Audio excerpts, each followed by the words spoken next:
Everyone, this is Hema. Welcome to BA programme HDFE channel. तो आज जो मैं टॉपिक लाई हूँ वो है एक थ्योरी जिसका नाम है cognitive development theory by Jean Piaget. जी हाँ, संज्ञानात्मक विकास का सिद्धांत जो जीन पियाजेट ने प्रस्तुत किया वो। थ्योरी स्टार्ट करने से पहले अगर हम समझ लें कि कॉग्निटिव डेवलपमेंट क्या होता है तो आपको ये थ्योरी समझने में बहुत आसानी होगी। तो हम समझते हैं कॉग्निटिव डेवलपमेंट क्या होता है। कॉग्निटिव डेवलपमेंट हिंदी में जिसे संज्ञानात्मक विकास कहते हैं वो, अगर हम सिंपल वर्ड्स में जानें तो आप जो सोच रहे हैं, इमेजिन कर रहे हैं, तर्क कर रहे हैं, वितर्क कर रहे हैं या मेमोरी को याद कर रहे हैं, कोई भी यादें हैं उन्हें याद कर रहे हैं, तो वो होता है हमारा कॉग्निटिव डेवलपमेंट, यानी कि मानसिक विकास जिसे कह सकते हैं। ठीक है। और अगर हम एक डेफिनेशन के रूप में देखें तो हम कह सकते हैं सोचने व तर्क वितर्क करने की क्षमता संज्ञान कहलाती है। ठीक है। तो चलिए थ्योरी स्टार्ट करने से पहले अगर आप मेरे चैनल पर नए हैं तो इसे सब्सक्राइब करें, वीडियो की नोटिफिकेशन पाने के लिए बेल आइकन पुश करें, साथ ही मेरी वीडियोस को लाइक करें और अपने दोस्तों को शेयर करें। तो चलिए स्टार्ट करते हैं। जीन पियाजेट की फ़ोटो। जीन पियाजेट 1936 के संज्ञानात्मक विकास का सिद्धांत बताता है कि एक बच्चा दुनिया के मानसिक मॉडल का निर्माण कैसे करता है। ठीक है। जीन पियाजेट का जो ये सिद्धांत है वो बताता है कि दुनिया में एक बच्चा अपने मानसिक डेवलपमेंट का निर्माण कैसे करता है। ठीक है। जीन पियाजेट मानते इस विचार से जो थे वो असहमत थे कि इंटेलिजेंट जो है वो सिर्फ एक लक्षण है, एक निश्चित लक्षण है जो होना ही होना है, और जो संज्ञानात्मक विकास को वो एक प्रक्रिया के रूप में मानते थे, यानी कि बुद्धिमत्ता एक सिम्टम है और संज्ञानात्मक विकास, मानसिक विकास जो है एक प्रोसेस है। ठीक है। मानसिक विकास जो एक प्रोसेस है वो बायोलॉजिकल मैच्योरिटी और पर्यावरण के साथ साथ आता है, यानी कि मानसिक विकास करने में सहायक कौन कौन है। एक तो हमारे जीन्स जो हमारे को परिवार वंश से मिला है, और दूसरा पर्यावरण जहाँ हम रहते हैं। ठीक है। पियाजेट संज्ञानात्मक विकास का एक व्यवस्थित अध्ययन करने वाले पहले मनोवैज्ञानिक थे। पियाजेट जो थे वो कॉग्निटिव डेवलपमेंट का एक सिस्टमैटिक स्टडी करने वाले पहले मनोवैज्ञानिक साइकोलॉजिस्ट थे। ठीक है। और उनके योगदान में बाल संज्ञानात्मक विकास का एक मंच सिद्धांत, ये जो सिद्धांत था बच्चों में अनुभूति के विस्तृत अवलोकन अध्ययन था। ये जो था वो बच्चों में व्यापक रूप से एक ऑब्जर्वेशन स्टडी है। ठीक है। इस थ्योरी में पियाजेट ने 3 मूल घटक दिए हैं। ठीक है। आइए उन पर बात कर लेते हैं। सबसे पहले है हमारा स्कीमा यानी कि ज्ञान के ब्लॉक का निर्माण, जहाँ से ज्ञान जो है बनना शुरू होता है वो स्कीमा होता है। ठीक है। सेकंड है हमारा अनुकूलन यानी कि अडेप्टेशन, प्रक्रियाएं जो एक चरण से दूसरे चरण में संक्रमण को सक्षम करती है, यानी कि जो अडेप्टेशन की जो प्रक्रियाएं हैं जो एक स्टेज से दूसरे स्टेज में ट्रांजिशन को कैपेबल करती है वो, जिसमें क्या आता है, संतुलन आता है, आत्मसात आता है, एसिमिलेशन, और आवास एकोमोडेशन आता है। और तीसरा मूल घटक है हमारा इसके चरण। तो इसमें 4 चरण दिए गए हैं। पियाजेट ने सबसे पहला चरण बताया है sensory motor stage. Sensory motor जो है 18 से 24 महीने की उम्र के बीच की अवस्था है। ठीक है। और सेकंड है हमारा प्री ऑपरेशनल। ठीक है। प्री ऑपरेशनल स्टेज है हमारी 2 से 7 वर्ष की। ठीक है। और थर्ड स्टेज है हमारी कंक्रीट ऑपरेशनल जो है हमारी 7 से 11 वर्ष की। और फोर्थ है हमारी फॉर्मल ऑपरेशनल यानी कि 11 वर्ष से वयस्कता यानी कि एडल्ट तक। ठीक है। अब जान लेते हैं कि ये स्कीमा क्या होता है? एसिमिलेशन, अकोमोडेशन, अडेप्टेशन और संतुलन, एसिमिलेशन और स्कीमा क्या होता है। ठीक है, एक एग्जाम्पल के थ्रू समझेंगे। तो स्कीमा जो होता है, स्कीमा को बिल्कुल ऐसे याद करेंगे जैसे स्कीमा जब बच्चा पैदा होता है तो उसमें जो है कुछ प्रतिक्रियाएं पहले से होती हैं। ठीक है, जैसे चूसना, निगलना या टेम्परेचर के साथ समायोजन बिठाना। तो ये जो प्रक्रियाएं हैं जो उसने पहले से सीखी हुई हैं वो होती है हमारी स्कीमा। ठीक है, अब सेकंड आती है हमारी एसिमिलेशन। ठीक है, स्कीमा जो उसने पहले से सीखी हुई है और एसिमिलेशन जो हमारी वो जो नई सूचनाएं जो हैं वो ग्रहण करता है अपने अंदर, यानी कि वातावरण से जो नई सूचनाएं वो ग्रहण करता है वो होती है हमारी एसिमिलेशन। ठीक है, ठीक है। अब जो होता है हमारा, जैसे अगर इसको एग्जाम्पल में समझते हैं, एसिमिलेशन हो गया। ठीक है, अब इस प्रक्रिया को नई सूचनाओं का आत्मसातीकरण करते हैं, यानी कि नई सूचनाएं आ गई हैं तो उसे एसिमिलेशन। जैसे चूसना शिशु के जन्म के एकदम बाद की प्रक्रिया है। ठीक है, बच्चा जो है जो न्यूट्रिशन प्राप्त करता है वो केवल माँ का दूध ही होता है, क्योंकि 6 महीने के बच्चे के जन्म के 6 महीने तक बच्चा केवल दूध पर डिपेंड होता है। ठीक है, तो ये जो है बिल्कुल जन्म के बाद आ जाती है चूसने की जो प्रक्रिया है। परंतु इस प्रक्रिया से बच्चा माँ के स्तन से दूध पीना और फिर बोतल से दूध पीना सीखता है। यानी कि अगर बच्चे को माँ का दूध मिल नहीं पा रहा तो बच्चे को बोतल से दूध पिलाया जाता है। ठीक है, यानी कि माँ का दूध पीना और बोतल से दूध पीना। ठीक है, तो इसे कहते हैं हम एसिमिलेशन। इस प्रक्रिया के साथ वो धीरे धीरे अडेप्टेशन बिठाता है। ठीक है, ये दोनों प्रक्रिया जो हो गई,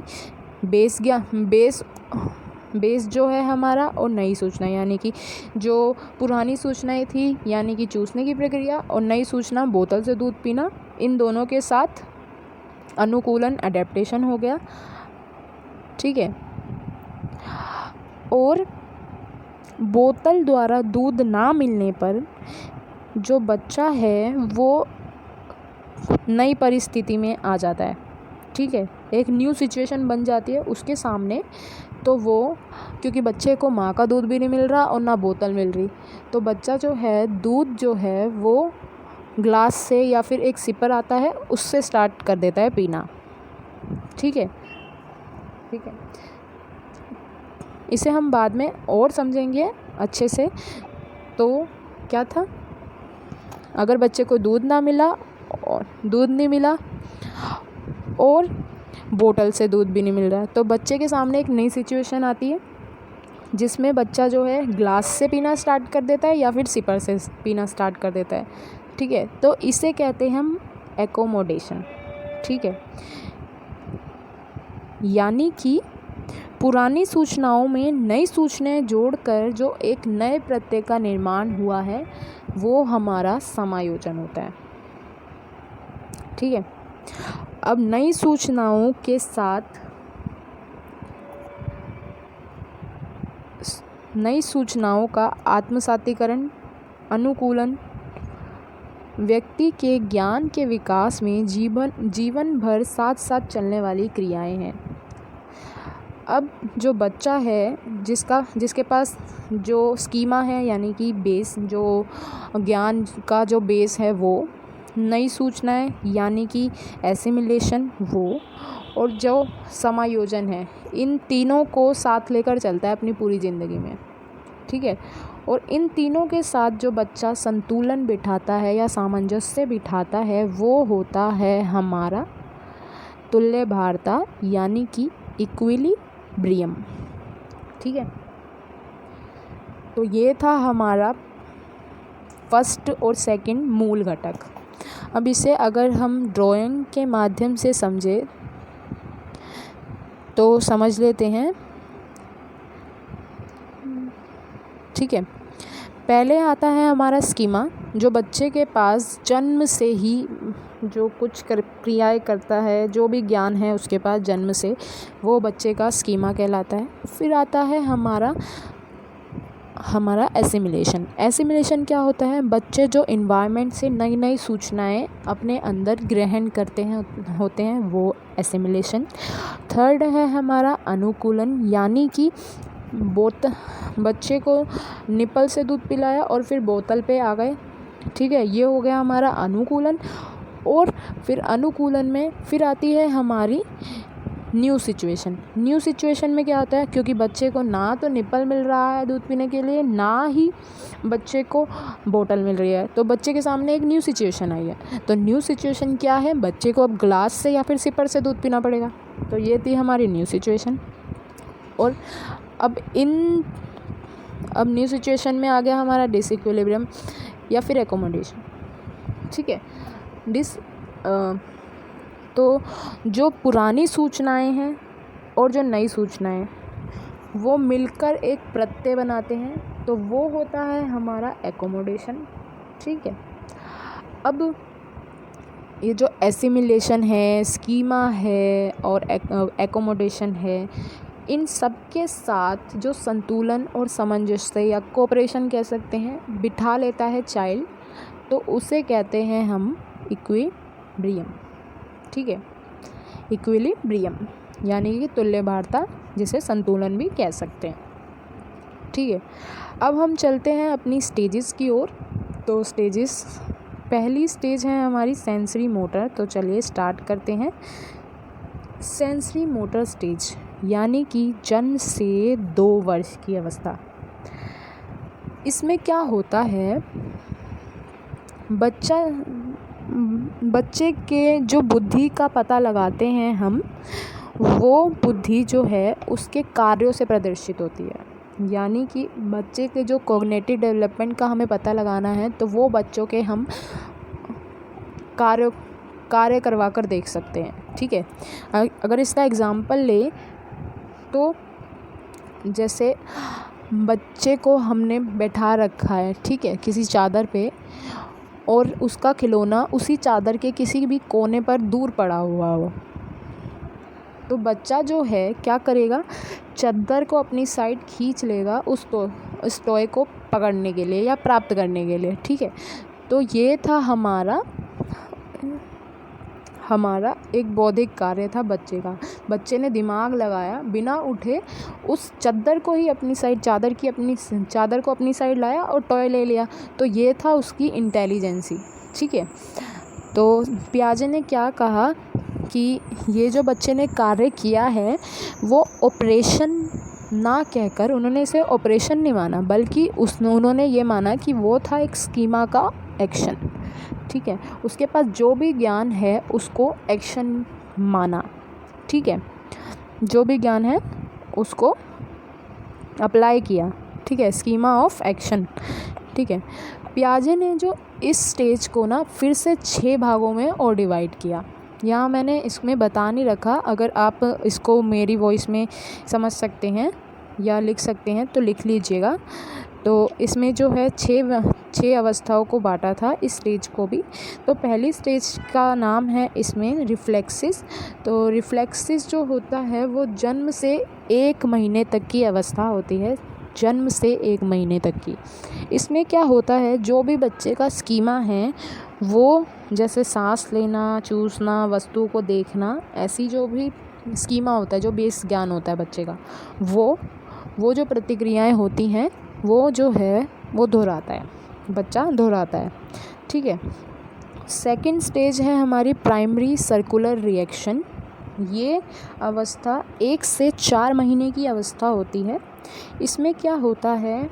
जो न्यूबॉर्न बेबी है वो चूसना और पकड़ना, यानी कि 2 चीज़ें एक साथ करना, वो करता है। एग्जाम्पल था जैसे चूसना और पकड़ना। ये थी हमारी primary circular reaction. Third one है हमारी secondary circular reaction. Secondary circular reaction क्या होती है? ये जो अवस्था है ये 4 से लेकर 8 महीने की अवस्था है।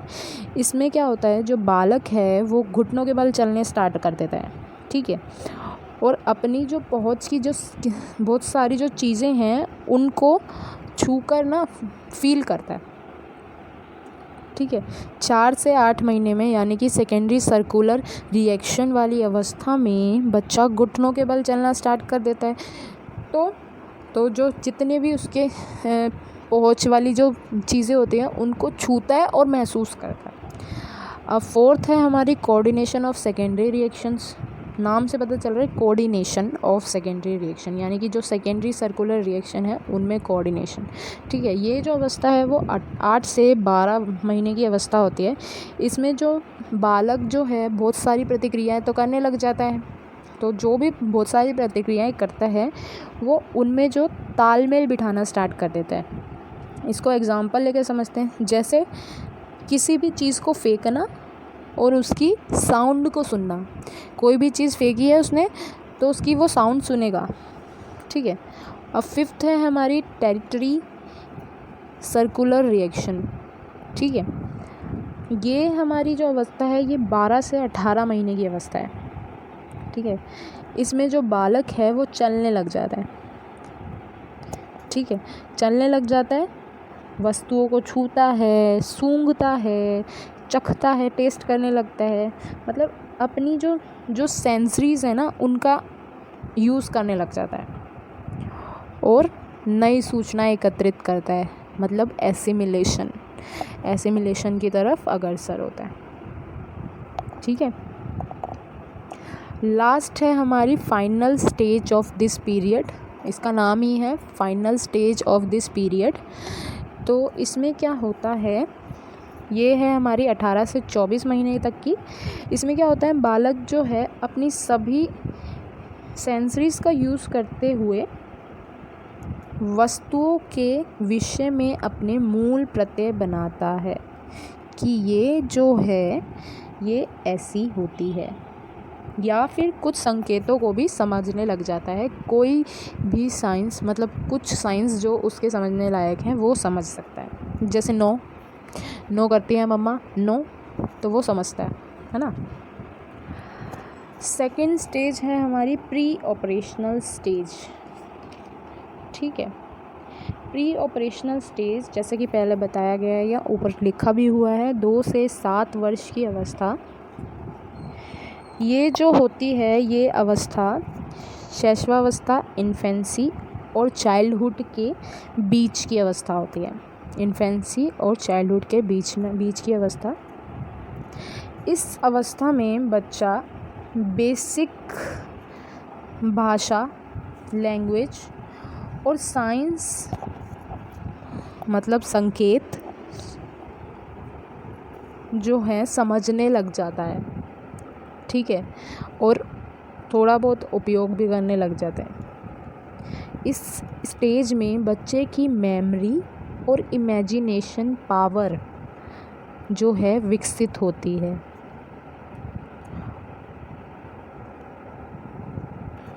और क्या होता है कि बच्चे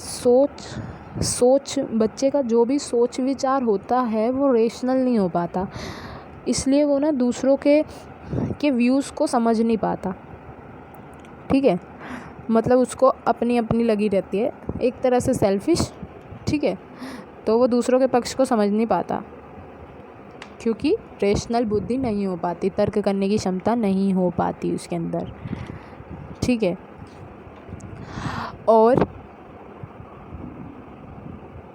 जो है वो है बालक जो है चिन्हों का जो है अधिक प्रयोग करने लग जाता है, यानी कि साइंस का बहुत ज़्यादा यूज़, और जो मतलब जो नॉन लिविंग थिंग्स है ना उनको भी लिविंग मानता है, ठीक है।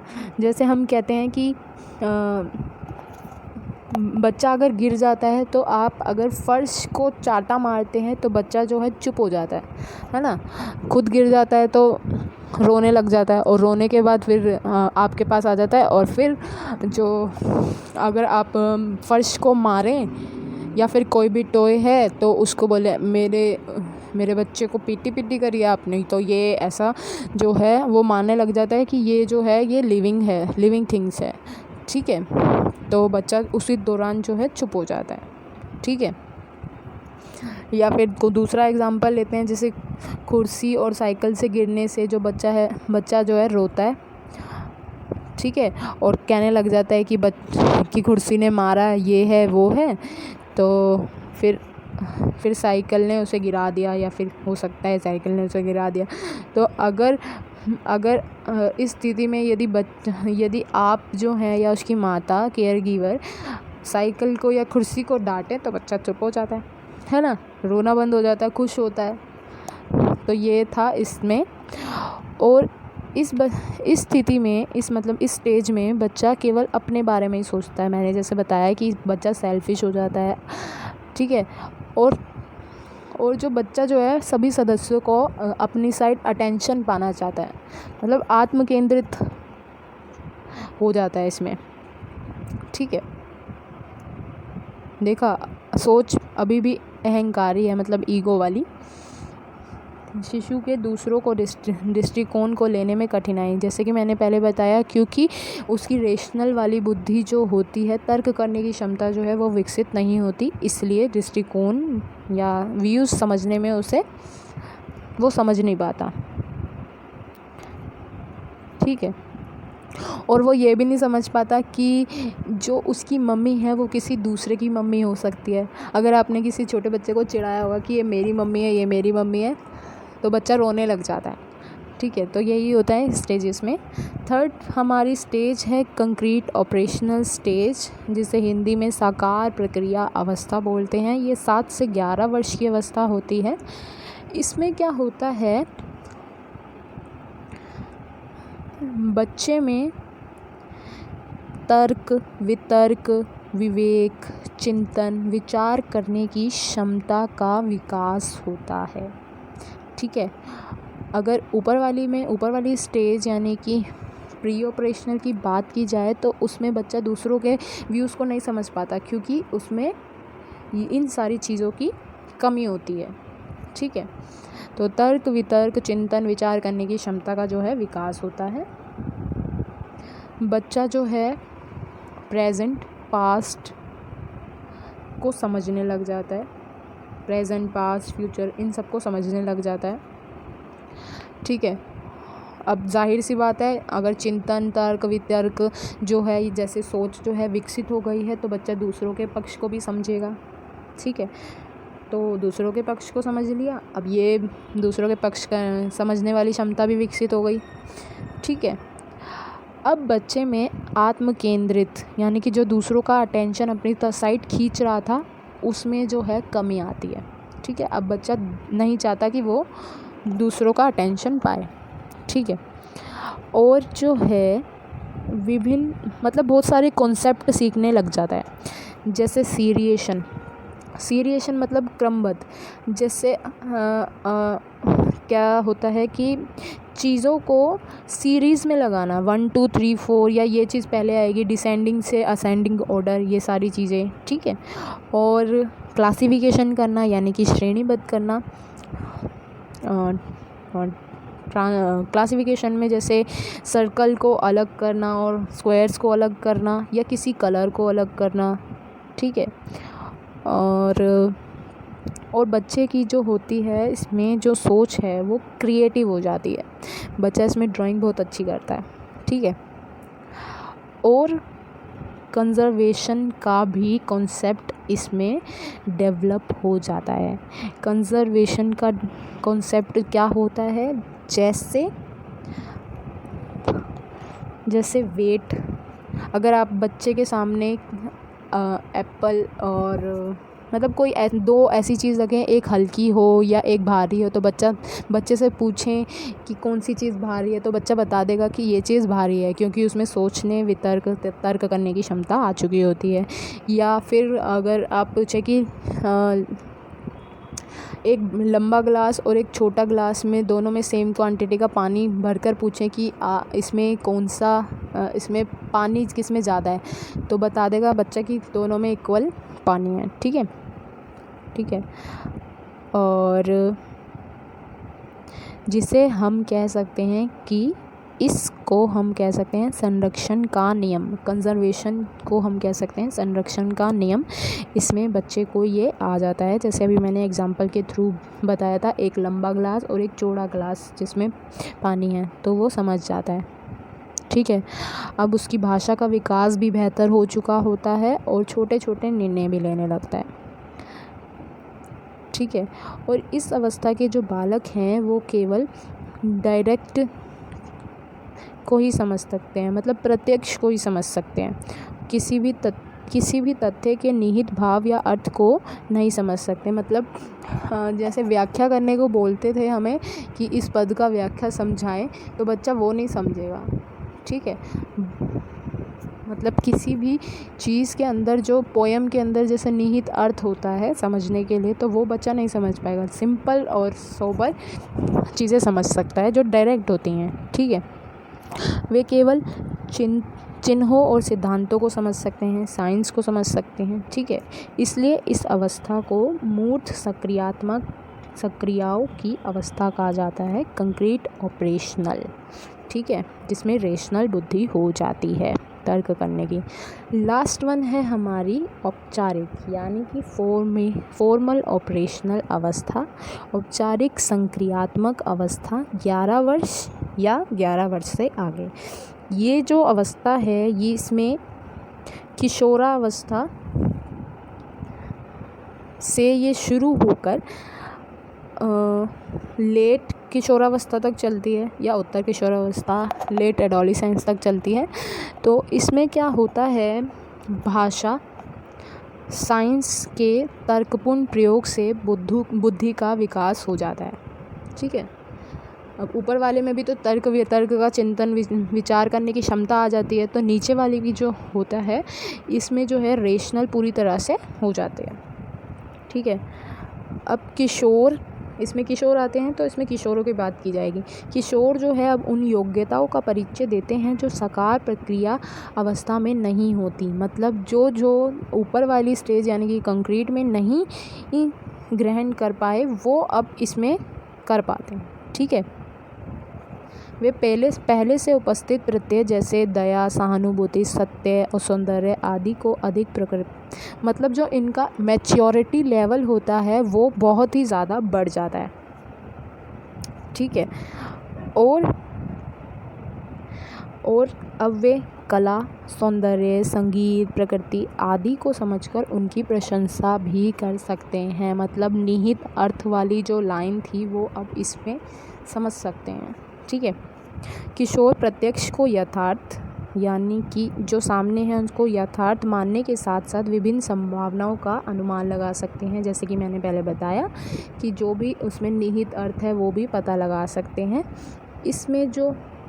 इसमें अमूर्त चिंतन और परिकल्पनाएं, यानी कि हाइपोथेटिकल थिंकिंग हो जाती है और हाइपोथेसिस करने योग्य हो जाते हैं। ठीक है।